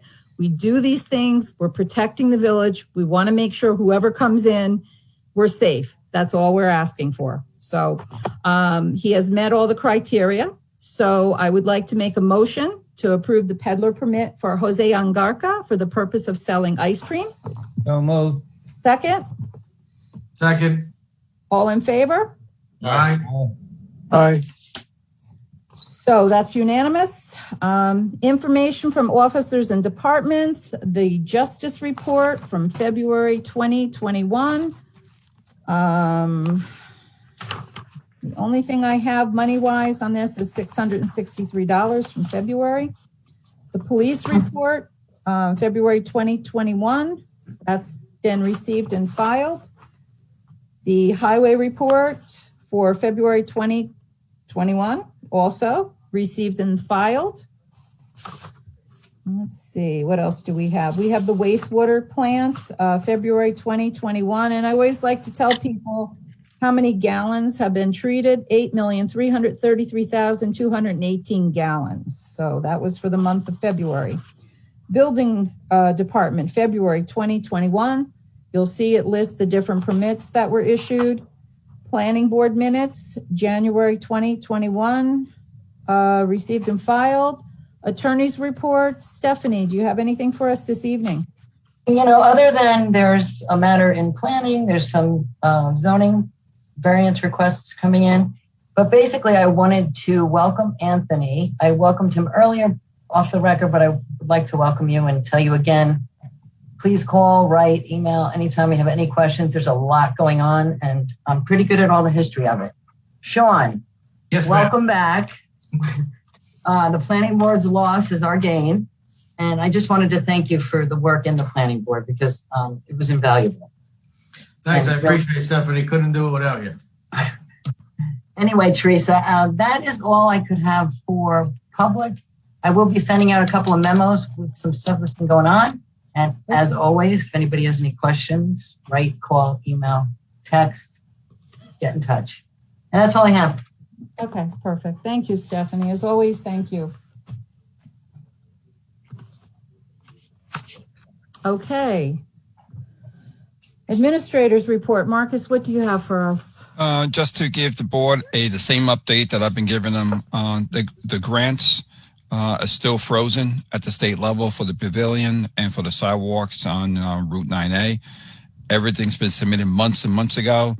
I reached out to the sponsors at the state level regarding those two. They said everything is still on hold pending the budget approval. So the budget just got adopted tonight. So we'll see if that money becomes released. On the pavilion, due to the summer camp program starting, if that money is released, we're going to have to run into the summer camp programs over. And we also have to check with the contractor to see if he's still willing to hold the bid price that he gave us almost 2 years ago. So those two projects are still going on. A couple of months ago, the board approved to allow the travel team for baseball to start using the field. There, you'll see a lot more activity down in the field. We got a calendar of events, so you see kids playing down there. That's the Cortland National League and the Cortland 13 and under. I think it's 13 and under, 14 and under kids will be playing down there. So you'll see a lot more activity down there. They have to meet all CDC requirements. So they said they will follow those regulations. So you see activity there. Besides that, that's all I have. And to follow up on Stephanie, Sean has my cell phone, and so does Anthony, and so does the rest of the board. I'm available 24/7. And I always tell people, you guys see and hear everything every day. Sean is very helpful. He would email me pictures, the things that he sees sometimes. So please feel free, Anthony, to please, if you see anything, I like to shut off rumors as soon as possible. So if you see or hear anything, I'll follow up immediately and make sure I get you an answer. Absolutely. Okay, thank you. And that is true. Marcus does work 24/7. You'll see emails going out over the weekends too. So Marcus, we appreciate all that you do for the village too. Thank you. So Cindy never sleeps either. No, I know. Thank you, Cindy. Okay, I'm going to switch this around. I'm going to do trustees reports first, and I will do the last. And so, Sean, we're going to start with you. Oh, thanks a lot, Mayor. I wanted to say thank you to everybody who came out to vote in this election. I know it's a little bit difficult to get out when people are afraid to either answer their doors or go to the polling places. I know the voter turnout wasn't what I used to like to see in contested elections. But I do appreciate everyone who's coming out. I would hopefully in the near future, we'll be able to meet in public where there's greater access to the elected officials. So, I look forward to contributing to the village board again. I really did enjoy my time on the planning board. I'm glad that things started picking up when there were some changes within the village. So, I am going to miss it. I think a lot of the public as well as the current board members contributed a lot. And the support staff was excellent when it came to the engineer, Marcus and Stephanie and David. They were indispensable. So hopefully the new chairman as well as the future board member will be able to be successful as the planning board was in the past. One thing on that travel league that you're talking about, Marcus, I understand that there is an insurance issue, that there has been a substantial increase in their insurance, and that they had asked me to look into that. Apparently, it's been almost a 10-fold increase for the town of Cortland, when the other travel leagues that are coming are still paying the previous rates. So I didn't know if it was because we had a new insurance company or not, if they've put a new mandate on the rentals, because we did have a minimum insurance coverage, and apparently the new company has increased it substantially. So yeah, that's based on the insurance company's recommendations. I can definitely have the insurance company give the full board an update of what they're asking for, and then if the board wants to change the limits and stuff like that, of course, it's a board decision. But I can definitely have the insurance company give everybody a memo of what his recommendations are. The other teams that traveled to us, everybody was under the same rates. That was basically a national rate through the Little League, and things have changed now. So there is a little bit of a discrepancy there. And also, I'm not sure if the rest of the board was aware of one of Senator Harkin's bills. It's Senate Bill S4547, which has passed the Senate as well as the Assembly. And that basically makes as of right development for two-family homes. It takes away the accessory apartment requirements and prohibits any municipality from putting rules on two-family development in a single-family zone. So, and this has been an ongoing issue. I know you guys had said you worked closely with Senator Harkin on other legislation. I remember when Greg Ball was the senator, he used to call us and ask what legislation we wanted, and he would put together a slate and brief us on that before he proposed it to the Assembly or the Senate. So that bill, according to the bill tracking, is on the governor's desk. And if it is possible, I would like us to put together something to oppose that, because making the village of Buchanan would turn not into single family homes, it would turn into two families in a single family home. And there is nothing the village could do about it based on the text. So hopefully you guys could look at that, and maybe we can put something together to send it to the governor. But that's some unfortunate legislation. But there again, I just want to thank the public that said it. It's Bill S4547. It's called Regulation of Accessory Dwelling Units. I did have a conversation with the senator, and told him that that would not be a benefit for the village and that we were completely against it. And was there any resolution, or did everybody put something together like we did for other legislation? Or no, okay. I was in direct contact with the senator. Okay. So there again, I just want to thank the public for sending a letter to the governor at this point and telling him that it's not to benefit our small little community and a lot of other communities. Yeah, it's not a good legislation. But then there's been plenty of legislation at this session that's not really good legislation either. So. And I like I said, I just want to thank the public and the other officials for giving me the opportunity to contribute again to the community. I look forward to the next 2 years. Hopefully we'll be as successful as we were in the past. So I just want to say thank you, and I look forward to working with everyone. Thank you. That's all I have, Mayor. Thank you, Trustee Murray. And Trustee Capicotti, do you have anything for us tonight? The newbie. Yes. Hi, everybody. I just want to say thank you to the community as well for giving me this opportunity to be a part of the village. I've been born and raised in this area. My family, all 5 of my children were born and raised in Buchanan. I'm excited to be a part of this group here to make changes, positive changes, be productive for our community, because I have young children, and I know a lot of my friends have young children. And I want to make sure that we're safe, and the changes we make are only positive. I want to thank Dwayne and Cheech, of course. I don't really know them very well, but thank you for their service as well. And, just thanks to my family, and thanks for everybody coming out and giving me this opportunity. I appreciate it. And I'm really looking forward to working with this board. I think we can get a lot done, and I'm excited. I know I've been quiet in this meeting, but I'm just taking it all in. There's a lot to take in. I don't want to get off on the wrong foot. I just want to get everything all in and make sure that I make say the right thing at the right time. Thank you again. No, thank you, Anthony. And I just wanted to say, I know I had spoken to you last week, I think it was, and I said we have a lot going on and to get your running shoes on, and we got a lot of things planned, good things planned for the village. So welcome. I'm excited. I got a lot of good ideas, and I think we can put them all together and get something positive here. Okay, good. Thank you. You're welcome. Trustee Zachary, what do you have for us this evening? All right, thank you. Well, I'd like to welcome Sean and Anthony to the board. I'm sure we'll have some excellent input from these two guys as we go forward.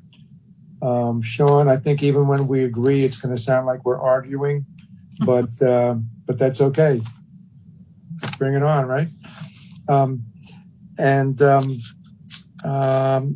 I don't have much tonight, but I do want to mention the village is having a contest to redesign the village seal or logo. It is underway. If you when you got your April newsletter, one of the pages did give some information on that. And there is a website for this contest. If you go to the village website, there's a link for the redesign contest, and there's a specific website for it. I imagine it's on the Facebook page also. I don't use Facebook. Cindy or Marcus, is it on our Facebook page, the link for the website? I'll double check, but we'll get it up there if it isn't. All right. But anyway, it was in the newsletter, a whole page. If you go to the village website, villageofbuchanan.com, at the top, there's a tab that you click on About. There's the title About, and then there's a drop-down menu, and you'll see the newsletter listed there, and you can click on that to see it as well. And I'm doing this in conjunction with a teacher at the high school, an art teacher, Jessica Nash, who has some pretty talented students that she's going to have, see if they will participate. Anybody that would like to participate from the village or the town, it's pretty much the town and the village because the Hendrick Hudson High School serves the whole town. We welcome all designs. And you when you go to the website, if you have questions, you'll see the email from me and for Jessica if you have any questions. That's really all I have for tonight. Thank you. Okay, thank you, Nick. And Trustee Funchin, what do you have? Thank you, Mayor. I'd like to welcome Sean and Anthony. Sean, I'll welcome you back to being you were a public servant when you're on the planning board. So I guess I don't know about you, Anthony, whether you have been a public servant before or just your beginning of a public service. Welcome. And I hope we can work together on the board and get Buchanan through some tough times. I'd like to thank our past Cesare Pasquale and Dwayne Jackson. Cheech was on the board for 7 years and Dwayne was on it for 8 years. In addition, Cheech actually had 30 years of public service because for 23 years he was a police officer in Harlem, ironically where I went to high school. He was very famous down there because he received the Minister of Harlem Award for community policing. And he's worked closely with our police department here in the time that he was on the board. And I think he brought a lot with a bridge between the board and our police department. And Dwayne served in the Navy for 4 years during the Vietnam War. And as I think most people in Buchanan remember him as, he was the Times Square hero. And for our board, he was I thought of him kind of like the negotiator. If, let's say me and Nick went off one area and him and Cheech went off another, he'd split the difference, whether it was money, whether it was time, or whether it was some other thing that we were arguing about. So I wish them well. They were active participants in many accomplishments of the village board during their tenure. And as we change the board, I'd like to highlight some of the achievements of the past board. As all know, without any warning, the board was faced with the closure of Indian Point Energy Plant and the loss of millions of tax dollars. Together with Linda Puglisi of the town of Cortland, we formed a local task force and joined in a state task force to deal with these severe impacts. The work of this board and local task force led to the passage of state legislature, giving us the legal authority to tax the spent fuel casks. This is the first basically kind of bright light at the end of the tunnel we had, that we could actually get money from another point rather than having the whole area over there go without paying any taxes. Through membership on the Indian Point decommissioning force, we have backed the fast-paced shutdown and removal of nuclear waste as soon as possible. As most people realize, Riverkeeper wants to keep the net spent fuel on there, and they probably would be happy to see it stay there for 60 years. We also fought against the Algonquin pipeline. Unfortunately, that still got through, but we joined in stopping the buzz over in Verplank, thank God, or else we'd be all listening to a buzz all day long. And also we joined a group and we were able to stop the safe harbor that was going to dump all these barges right down by Verplank and probably ruin the whole area. The board also upgraded our infrastructure and brought the office operations into the 21st century. The village hall, new windows, we had new pointing on walls. In the office, we updated procedures to safety to satisfy state laws. Through automation, we have new computers. Marcus set up a new cyber security system, which if anybody has in the village has heard about, certain cities and villages and hospitals get basically blackmailed by these hackers. So we have a good system in effect. We updated the village website. We created a Facebook site, and we use YouTube for meetings. And we put all the forms, documents, and videos on the website. We upgraded the highway and police vehicles. We were able to purchase a bucket truck, which is very important in the sense that now the highway department can do a lot of different work that we all actually had to contract out to other areas. And in ongoing job, we are replacing all the lighting with LED lighting. And as everybody in the village knows, we installed all new water meters, which actually saves the taxpayer because they now know where their water is going. Too many times people would have leaks, they didn't realize it. So that is very helpful to them. And we constantly repair the roads. It's a difficult thing, and it's an ongoing situation. With the sewer plant, we fixed the violations that the county was fining us for, and we have happy to say we have not had any fines for that recently. We talked about the pavilion roof, which is on hold. We updated that baseball field, which you were just talking about. And the area of public safety, we hired 3 new police officers, promoted 2 to sergeants, and promoted 2 to chiefs, and upgraded our 9/11 services. And I think one of the unheralded things that's not mentioned at all, we hired Marcus. And Marcus has, I honestly say, has turned this village into something that we are all very proud of. And in addition to that, he has saved this village an awful lot of money in all different ways. I think every week I was hearing of a new way. He was because of his experience, extensive experience all over Westchester County in communities like ours, in communities that were socioeconomically richer than ours and also less than ours. So he brings this great amount of intelligence.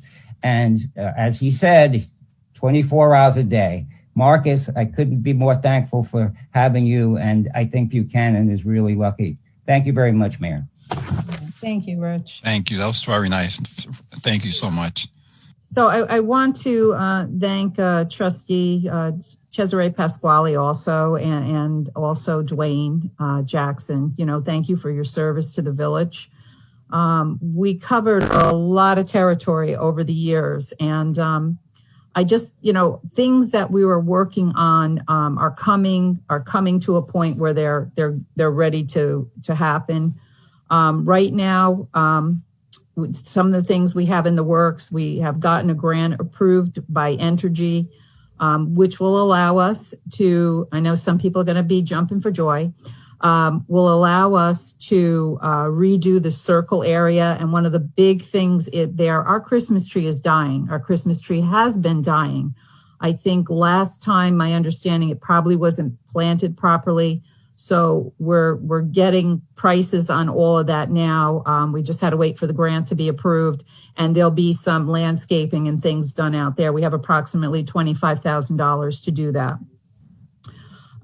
We've also, Marcus had mentioned the grants from the state, the $125K for the pavilion. Before that, Senator Murphy had given us $100 million for the pavilion. We want to maintain that pavilion because if we ever had to replace that, it would be, I don't think we'd be able to do it. The 9A sidewalk section, we're still in discussions with the license transfer happening between Entergy and Holtec, so we'll continue to keep you updated on that. As you remember, we became an intervener in that process. We were not involved like Riverkeeper was when the plant was, when the decision was made by the state, Entergy, and Riverkeeper to close the plant. So we felt it was very important that we had an intervener status when this was happening. So the school, the village, and the town are interveners in that process. What else? We've got a lot of projects going. We have, we're going to be talking about Lens Cove. We've started the process also of doing the military tribute banners. That we're not going to have that done this year, but we will start, we're going to have a campaign with that to show people what that is. And those are the same banners you see that the town put up on 9A. We'll be working on the wastewater plant. The DEC is still requiring us to upgrade that to the new technology. That's the game plan. So we are looking for funding. There are some thoughts I have for that. I have put in some requests. So when we get into an infrastructure conversations, we'll be talking about the wastewater plant. So we've got a lot going on. I'm sure I missed some of these things, but there's a lot of things that are happening. We're going to start having some special meetings to discuss recreation, infrastructure. I mean, we've talked about the pool, the repairs that have to be done to the pool. So there's a lot happening. I'm looking to get this all done this year. So we've got a lot to do. One thing I'd like to discuss too is I've just heard some things, and I have to put this out there. My management style is a team player. I like to work with the team. I don't always have to do all the talking. Tonight, I didn't, I would prefer to let other people talk. So that's my management style, is not to be the one that talks and talks and talks. So you will see me as I've done before. When we have resolutions, I will ask different trustees to read it because you don't want to hear my voice all the time. Also, part of our team is our attorney, Stephanie Porteous. So there will be times I will ask her, Stephanie, could you take that? Could you speak on that subject? That's part of my team. I want the team to be involved and engaged. Marcus Serrano, he's responsible for day-to-day operations. So sometimes you're going to see, Marcus, could you take that? That's what Marcus does, day-to-day operations. So George Palmer is our engineer. He'll be on some of our meetings. Why? Because he's our engineer. He could explain it best. So please don't think I'm not aware of what's going on. Marcus is great giving me updates. If there's issues, he's right on the phone. Doesn't matter if it's Saturday or Sunday, I pick up the phone. So that's my management style. So you understand that's what I do. I want everyone to participate. I want them to be part of the team. Other than that, congratulations, Sean and Anthony. Welcome aboard. We've got a lot of work to do. Like I said, get your running shoes on and pull up those sleeves. My motto is, let's make it happen. So we got a lot of good things to do for the village this year. And Anthony, I'm interested to hear what some of your thoughts are. And Sean is never shy about his thoughts. So we've just got a lot of good things for the village to do, for the village. So is there anyone, comments from the floor? I know it's 2 hours later. Our meetings go long, but we have a lot to discuss. No comments. Okay, and I just see on the chat, I know I had mentioned it before, Harmon had said something, what does Avalon pay for Ossining?